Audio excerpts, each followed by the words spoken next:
Epic city project పేరిట ఒక టెక్సాస్లో వెలిసినటువంటి ఒక ప్రాజెక్టు. ఇది హౌసింగ్ డెవలప్మెంట్, అందులోనే మాస్క్ ఇవన్నీ చెప్తూ ఉన్నారు.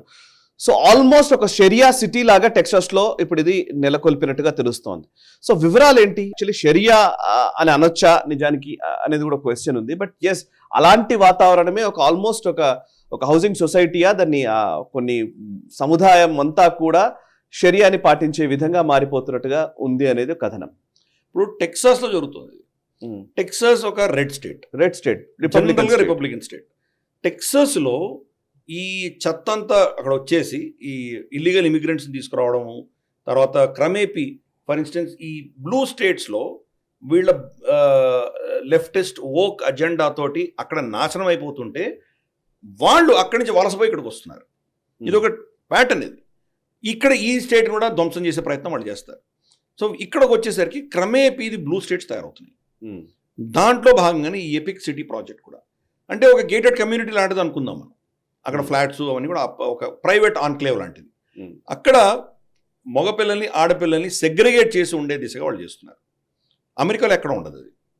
ఇన్ఫ్యాక్ట్ అమెరికాలో ఎటువంటి పరిస్థితి అంటే ఈవెన్ అబ్బాయి అమ్మాయి ఒకటే రూమ్లో కూడా ఉండొచ్చు, పెళ్లి కాకపోయినా కానీ కూడా. నేను యాక్చువల్గా గూగుల్లో పనిచేస్తున్నప్పుడు మా పిల్లల్ని ఇక్కడి నుంచి కొంతమంది మా ఎంప్లాయీస్ని అక్కడ తీసుకువెళ్తే, కాన్ఫరెన్స్ తీసుకువెళ్తే, వాళ్ళు రూమ్లో అలాట్మెంట్లో ఒక రూమ్లో అబ్బాయిని అమ్మాయిని కూడా అలాట్ చేస్తారు వాళ్ళు. అది నార్మల్ వాళ్ళకి, అమెరికన్స్కి. మనకి ఇబ్బంది. సో మేము మేనేజర్లు కూర్చొని వాళ్ళన్నీ సెగ్రిగేట్ చేసి మళ్ళీ అమ్మాయిలను వేరేగా పెట్టి అబ్బాయిలను వేరేగా పెట్టి మా తంటాలు మేము పడ్డాం. ఇక్కడ అది వాళ్ళ రూల్స్కి విరుద్ధంగా కంప్లీట్ సెగ్రిగేషన్ పాటిస్తున్నారు. స్ట్రిక్ట్ ఇస్లామిక్ లా అక్కడ పాటించాలి. ప్రతి ఒక్క వ్యక్తి అక్కడ ఖురాన్ చదవాలి. కంప్లీట్ షరియా పద్ధతిలో వాళ్ళు ఉండాలి. బట్టలు హిజాబ్లు వేసుకోవాలి, మగవాళ్ళు ఆ బట్టలు వేసుకోవాలి. ఒక షరియా మాత్రమే అక్కడ ఇంప్లిమెంట్ చేసే దిశగా ఇది మొత్తం పెట్టుకున్నారు. అంటే ఒక టెక్సస్ సిటీలో, ఒక రిపబ్లికన్ సిటీలో, కన్సర్వేటివ్ స్టేట్లో వీళ్ళు తీసుకొచ్చి పెట్టారు ఎపిక్.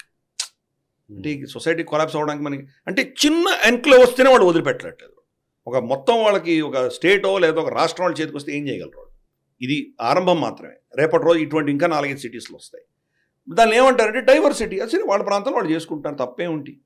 మీరు కూడా హిందువులు వచ్చి మీరు హిందూ మందిరాలు పెట్టుకుంటున్నారు ఇక్కడ అమెరికాలో, మీ పూజలు మీరు చేసుకుంటున్నారు కదా, మీకేంటి ఇబ్బంది అని ఒక ఆర్గ్యుమెంట్ తీసుకొస్తారు. ఇబ్బంది ఏం లేదు. ప్రైవేట్ స్పేస్లో హిందువులుగానే ఉంటారు. వాళ్ళు పంచలు కట్టుకుంటారు, చీరలు కట్టుకుంటారు, పూజలు చేస్తారు, ఏదో పాటలు పాడుకుంటారు, డ్యాన్సులు చేసుకుంటారు. కానీ పబ్లిక్ స్పేస్కి వచ్చేసరికి మన ప్రవర్తన కంప్లీట్గా డిఫరెంట్ ఉంటుంది. మన అక్కడ పిల్లలు ఏమో వాళ్ళు మామూలు నార్మల్ అమెరికన్ స్కూల్స్కే వెళ్తారు, అమెరికన్ దీంట్లోనే పార్టిసిపేట్ చేస్తారు, వాళ్ళ సమాజంలో అభిన్న భాగంగా ఉంటున్నాం మనం. కానీ వీళ్ళు అలా ఉండట్లేదే.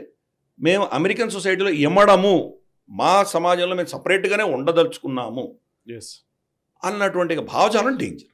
కరెక్ట్. అందుకని ఇది నాంది వాళ్ళకి, ఆ సమాజం కొలాప్స్ అవ్వడానికి ఇది నాంది. కరెక్ట్. ఇటువంటివి ఇంకా 10 పుట్టుకొస్తాయి కొన్ని రాబోయే రోజుల్లో. ఆల్రెడీ యూకే పరిస్థితి ఏంటో చూస్తున్నాం మనము. ఎన్నో సిటీ మేయర్లు అందరూ కూడాను వాళ్ళు పాకిస్తానీలో ఉన్నారు, పాకిస్తాన్ నుంచి వచ్చినటువంటి వాళ్ళే ఉన్నారు. పాకిస్తాన్ అన్న కాన్సెప్టే మేము హిందువులకు వ్యతిరేకంగా ఉంటాం, హిందువులని హేట్ చేస్తాం అన్నటువంటి భావజాలంతో తయారైనటువంటి దేశం అది. వాళ్ళు ప్రతిదీ హేట్ చేస్తారు. అటువంటి వాళ్ళు అక్కడ మేయర్లు అవుతున్నారు. రేపటి రోజు అమెరికాలో కూడా అలా తయారంటే అమెరికా పరిస్థితి ఏమో. కరెక్ట్. అందుకని మనం స్పెసిఫిక్గా ఈ యొక్క ఎగ్జాంపుల్ మనం ఈ సెగ్మెంట్లో పెట్టుకున్నాం మనం, collapse of the western society.